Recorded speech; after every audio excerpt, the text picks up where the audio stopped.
international, bonjour et bienvenue au résumé de l'actualité nationale et internationale. Nous allons commencer par l'actualité nationale. Ce mercredi, le chef de l'État, M. Macky Sall, a présidé le Conseil des ministres. Il a saisi l'occasion pour présenter ses condoléances attristées à la nation et aux familles des victimes et les a assurés du soutien et de la présence de l'État à leur côté. Le chef de l'État demande au gouvernement de préparer un mémorandum sur les décès, actes de vandalisme et défiance vis-à-vis de l'État perpétrés à l'occasion de ces manifestations. Le président compte aussi s'adresser à la nation, mais il le fera au terme du dialogue. C'est ce qu'il a annoncé lors des conseils des ministres. Le député Ibrahima Baba Sall, membre du groupe parlementaire Benno Bokk Yakaar majorité, a été élu ce jeudi premier vice-président de l'Assemblée nationale en remplacement d'Abdoulaye Diouf Sarr, qui est nommé directeur général du Fonds souverain d'investissement stratégique FONSIS. Dans un communiqué, le ministère des Affaires étrangères et des Sénégalais de l'extérieur annonce la reprise des activités des consulats généraux à l'étranger ce vendredi 9 juin.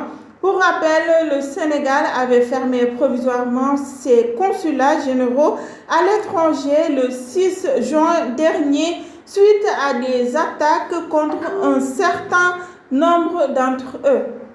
Suite à l'interdiction des deux manifestations pacifiques prévues le vendredi et le samedi 10 juin 2023 à la place de la Nation ex-Obélisque par le préfet de Dakar, les forces vives F24 se plient à cette décision.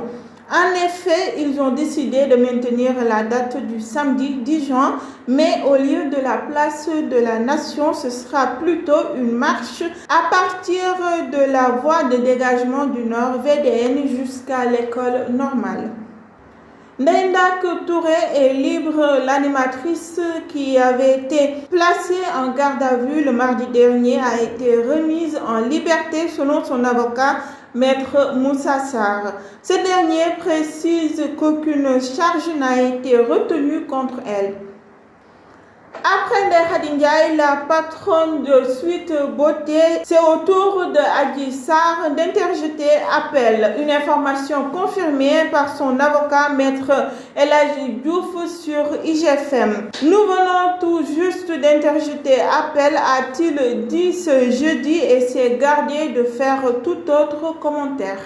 Arrêté et placé en garde à vue le dimanche dernier, Cheikh Bara Ndiaye devrait faire face au juge d'instruction ce vendredi. Selon nos confrères, il doit répondre des chefs d'accusation de prévention d'association de malfaiteurs terroristes, appel à l'insurrection, à la violence et à la haine, atteinte à la sûreté de l'État, détention de substances explosives en vue d'une utilisation sur des biens publics ou intéressant la chose publique et en vue d'occasionner des troubles politiques graves.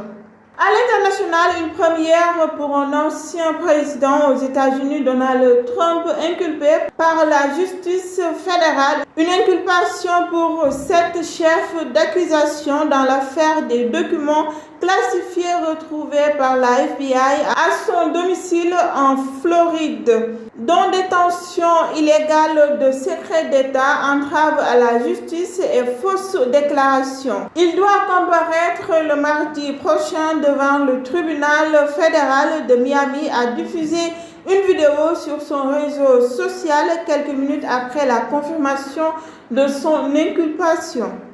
On termine avec les sports. L'équipe nationale du Sénégal entame sa préparation ce jeudi à 18h à Diamniadio, en perspective des matchs Bénin-Sénégal du 17 juin 2023 où ils vont défier les Béninois à l'occasion de la 5e journée des qualifications à la Coupe d'Afrique des Nations 2023.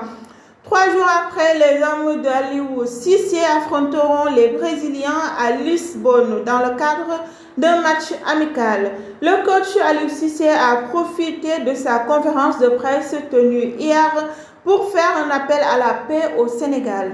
On termine toujours avec l'histoire. La 28e édition de l'Afro-Basket féminin se déroulera au Rwanda du 28 juin au 6 août 2023. À cette occasion, le sélectionneur national du Sénégal, Moustapha Gueye, a présélectionné 19 joueuses dont la doyenne Fatou Dian. Alors, merci d'avoir suivi jusqu'à la fin. C'était tout pour aujourd'hui. Je vous donne rendez-vous demain, Inch'Allah.